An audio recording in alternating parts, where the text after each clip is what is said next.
With a major selection of the looks your kiddos love starting at just $4 in the Walmart app, a new school year means a stylish new them. Who knew? Find skater skirts and Crocs that say, I'm casual but cool. Sparkly sneakers that say, it's my classroom, you're just learning in it. And preppy polos that say, I'm the teacher's pet, even if they're mommy's menace at home. Find their favorite styles starting at just $4 in the app. The Walmart you thought you knew is now new. This Steve Jones Show podcast is now loading. The Steve Jones Show podcast is presented by Sunbury Motor Company, Purdy Insurance, and Brewers Outlet.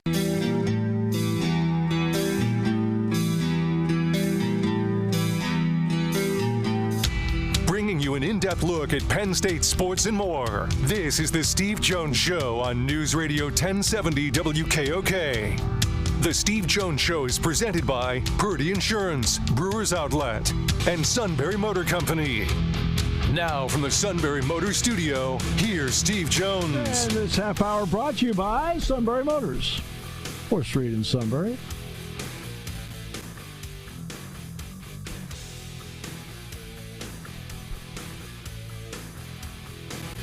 Sunbury Motors, 4th Street in Sunbury. Sunbury Motors Kia, routes 11 and 15, Hummels Wharf. Online, sunburymotors.com. Ford, Kia, Hyundai, best in new inventory, great pre-owned inventory with the Sunbury Motors guarantee. Terrific service department. Whether it happens to be quick lane, inspections, routine, difficult, they handle it all at Sunbury Motors, 4th Street in Sunbury. Sunbury Motors Kia, routes 11 and 15 in Hummels Wharf, and online at sunburymotors.com. The outstanding, incomparable, the best, Neal Coolong joins us. Sir, welcome back.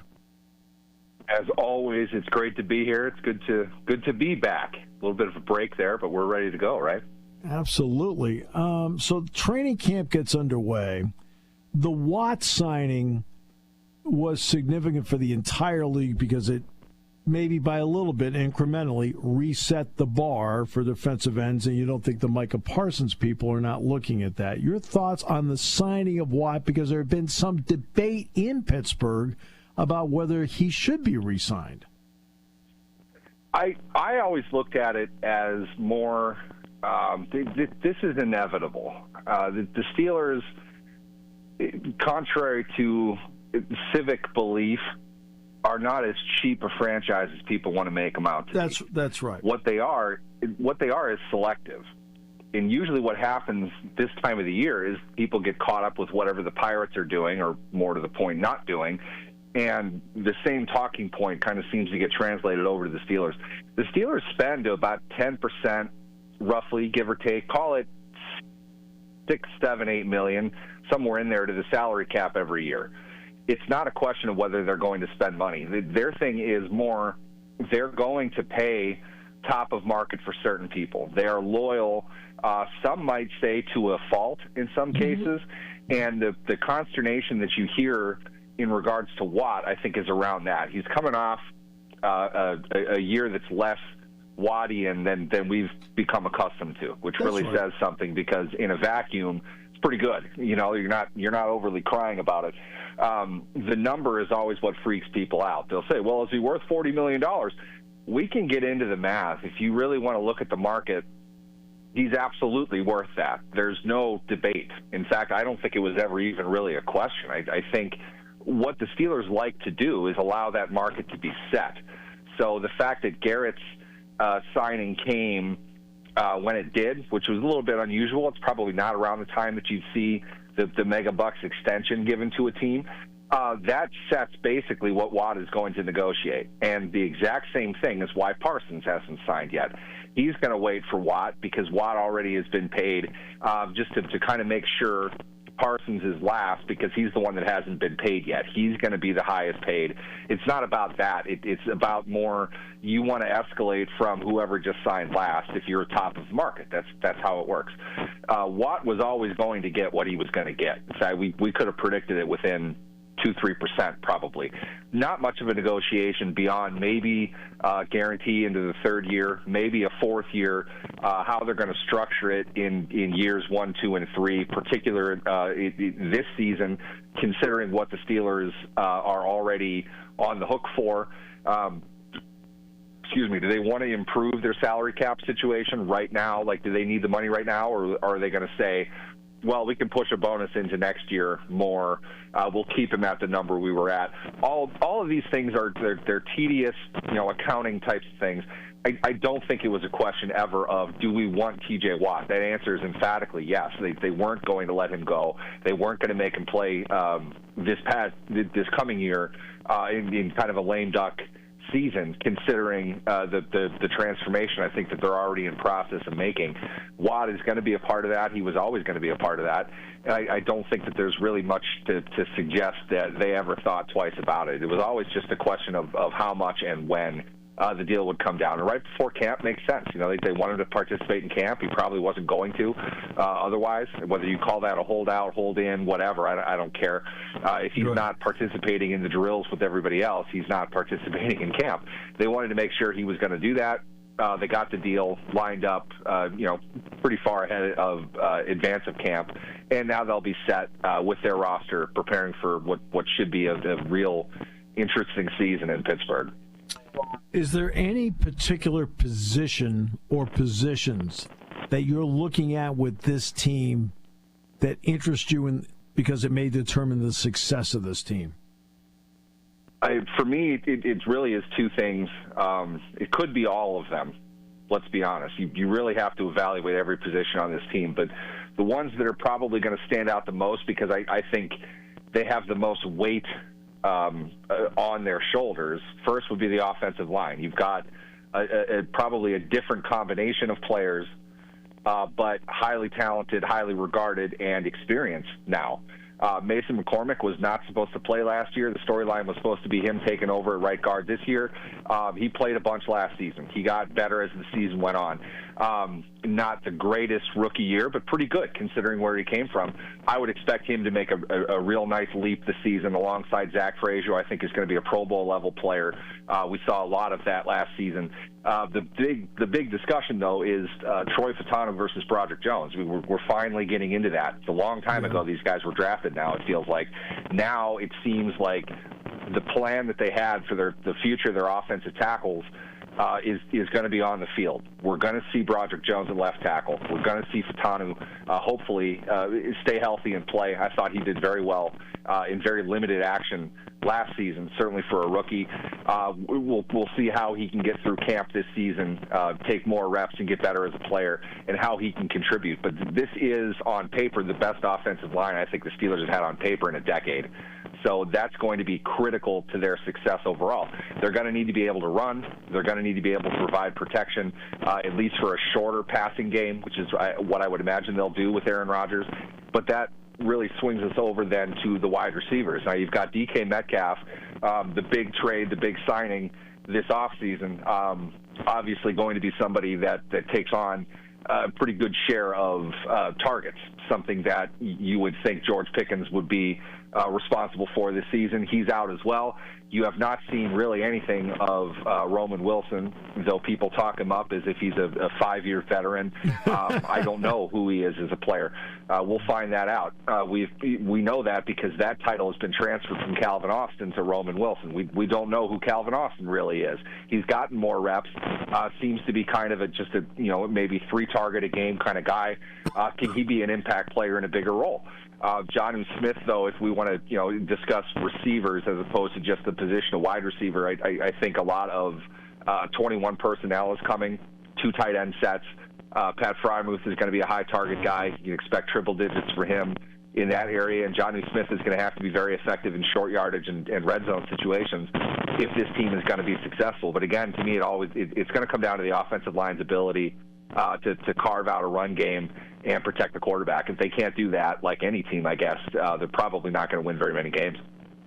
Yeah, that's interesting.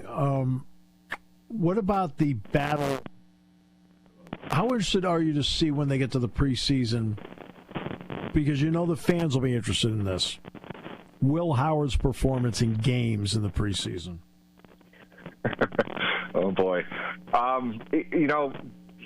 Back at I refer to it as the old site. When I was running Behind the Steel Curtain on the SB Nation network, we came up with a tongue-in-cheek joke award that we would give out after each training camp period. We called it the Isaac Redman Award because it became sort of a running joke on the site. Isaac Redman was this undrafted free agent from nowhere, and he was taking on these Herculean-like traits from the fans after each positive practice report that he got. He's better than Bo Jackson in Tecmo Bowl, things like that. It was funny. It was humorous. So the award became something to the effect of the player who demonstrated the most Redmanian-like qualities during the preseason after having been drafted the 6th round or later within the last 2 years. And again, the idea was this was tongue-in-cheek. It was a joke. People really took it seriously. They were arguing over it constantly. Probably had 12 different nominees for this. It's like this is supposed to be really selective, Like we should know exactly who it is going into it. There really shouldn't be much of a debate. Will Howard is going to win that award hands down. I believe the site still does it. I don't think there's even going to be a question. That's how big it seems Steelers fans are on Will Howard. The level of performance in the preseason, probably with the threes and the taxi squad guys getting out there, it's not going to be all that different than what Landry Jones expertly navigated back in the day. Josh Dobbs did really well in that role. Usually the third-string quarterback, with some proficiency, can look pretty good. You get a throw or two, but by and large, they're just trying to test other guys out. They want to run the ball, try a few things with offensive linemen in different situations. You're not really setting the quarterback up to succeed per se, but if they do their job well, their numbers will reflect that. It'll probably be something like, in 13 of 18 for, 121 yards and a touchdown and no interceptions. I think Will Howard has a lot of those kinds of games in him, to be honest with you. Come Sunday, I'm not sure if that's really the type of thing he's able to do, but I definitely think we'll see some proficiency from him because I don't think it's going to be overly complicated. And to be honest, from my perspective, I know this is not a popular opinion in the Steeler Nation, that's all really Will Howard has been asked to do in his career. He knows how to do that. One-look read, get rid of the ball, throw it on time, make smart decisions, make the right decision with the ball, play with competition, play with fire. He can do that. He is just not, as far as NFL quarterbacks go, he is not exceptional in terms of his traits. He doesn't have a great arm. He hasn't been asked to view the entire field, to throw that type of an offense in a passing game anyway. So I would imagine it's because they evaluate him and they don't think that he really can. So with that, he can do the things that they're asking him to do, but they haven't asked him to do a whole lot, in my opinion, coming into this. It won't be much different in the preseason either. And I think with that, he'll do pretty well. I think he'll be on the team in some fashion. I wouldn't think they'll cut him. I think they'll keep 3 quarterbacks and try to develop him to see if he can be their future backup. But that's really what his ceiling is. He's not going to be better than that overall. But we will certainly hear all about it come August. Oh, we'll hear a lot about him. And you're right. There are certain guys that, if people were to walk in on a certain day of practice, would sit back and go, whoa, whoa, whoa, whoa, whoa. And you're like, no. It's not going to work. Honestly, if you know what you're looking at, I'm not trying to rag on Will Howard, but if you know what you're looking at from a quarterback perspective, you're looking at the same thing the Steelers looked at when they drafted him. This is a guy, he's smart, he has a lot of experience, good character. He can play a role on this team. If we can develop him to the point that if we need him to finish a game, maybe start a second game, we're kind of all right with that. It's not ideal, but that's probably his highest and best use. And a large part of that is you have to really just look at what they asked him to do in college. And I'm not even exaggerating when I say this. As far as the college game goes, last year he was thrown to the equivalent of Randy Moss, Terrell Owens, and Jerry Rice. No kidding. Oh, no kidding. College players couldn't stop those guys. We know that. We saw them win a national championship. He didn't have to do a whole lot. They weren't asking him to really lead the offense. They had so much firepower at their skill positions. What he needed to do was just put the ball where it needed to go. And there's something to be said for that, but that's the trait of a backup quarterback. The intelligence part of it, knowing how to play within schedule, that's important for that role. And I personally am somebody that feels a backup quarterback is a top 20 roster position. You want to develop it. That's what they have in mind with a 6th-round pick.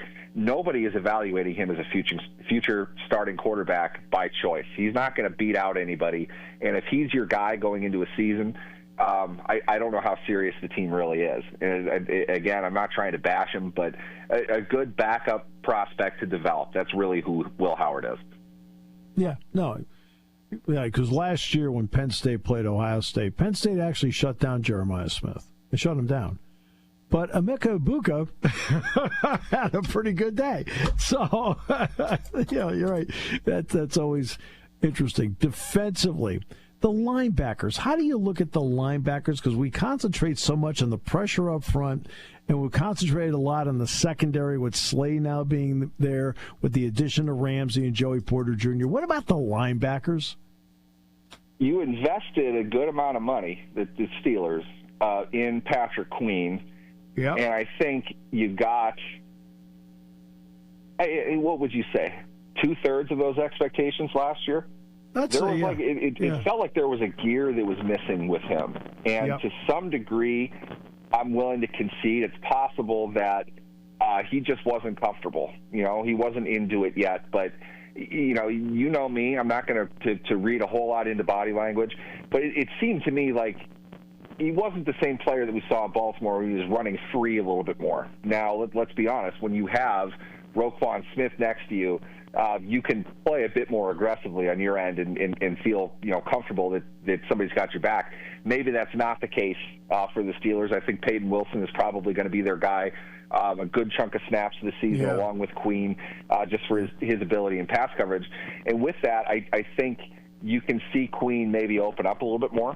Another off season with the team, kind of time to get used to what Mike Tomlin's asking him to do on defense. I hope to see more from him. I'll put it that way. He's more of a playmaker than what we saw last year, which was really not at all. I mean, he really wasn't around the ball that much.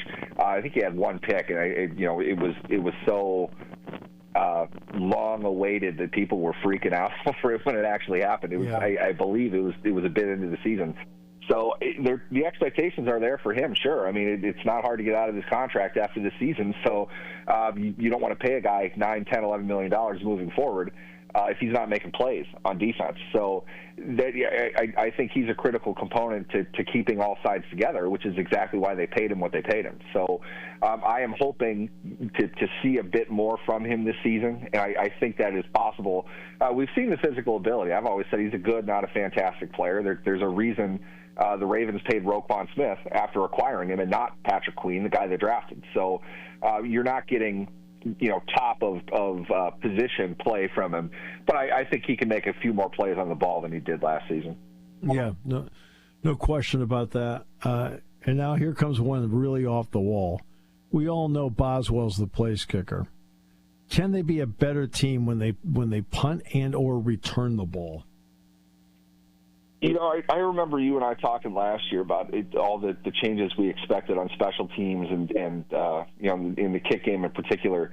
From a return standpoint, it really didn't seem like a whole lot changed. We didn't see much. We didn't see much of a difference in that area. I will say this: without crunching the numbers, it seems to me the Steelers have signed a fairly high amount of guys to that kind of typical special teams sort of contract. Miles Killebrew is playing into the final year of his contract, so the fattest dollars that he has in his contract, and he is purely a special teams guy. Now, the fact they traded Minkah Fitzpatrick and haven't, as of now, added another safety, maybe they feel comfortable with Killebrew on the roster.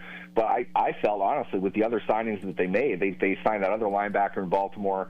Off the top of my head, I'm forgetting who else. But that kind of 2-year, $7 million, $8 million type of deal typically is like top of market special teams player money. Not return man, but special teams player. Miles Killebrew was a key component in a win in each of the last seasons. that says a lot for a special teams player who's not returning the ball. He blocks punts. That's obviously a big thing. If you want to score an upset, making a play on special teams definitely helps you. If they want to move on from him because, contract related might not be worth their time anymore, they've got guys lining up to replace him. It seems like the Steelers want to put emphasis in that area within their roster to make sure that their depth players are good special teams players. Now that makes logical sense. You hope that yields better results. I don't think they were a bad special teams unit last year. No. But certainly it can be a critical component, probably punting more than anything else. And it would be nice if this is the year that they'll have the free agent investment that they made in their punter last season. They'll have him back this season. Johnston, the Bill Barr clone, they'll be able to get him on the field, which they didn't get last year. He tore his ACL, I believe, like right away in camp last season, something like that. Hopefully all of that brings out a better unit overall. I don't think it was a bad unit. They made splash plays. They'll miss that. The threat of that with the absence of Minkah Fitzpatrick. I think that's something that doesn't get talked about enough. He was a very good special teams player and filled a big role for them. But overall, it seems like they have made the financial investment to shore up those spots and to get veteran-like play out of those units. I think they'll be able to do that. My friend, always a pleasure. Appreciate it as always. And we're back to kicking into high gear. Absolutely. It's great to be here as always. Thanks for having me, guys.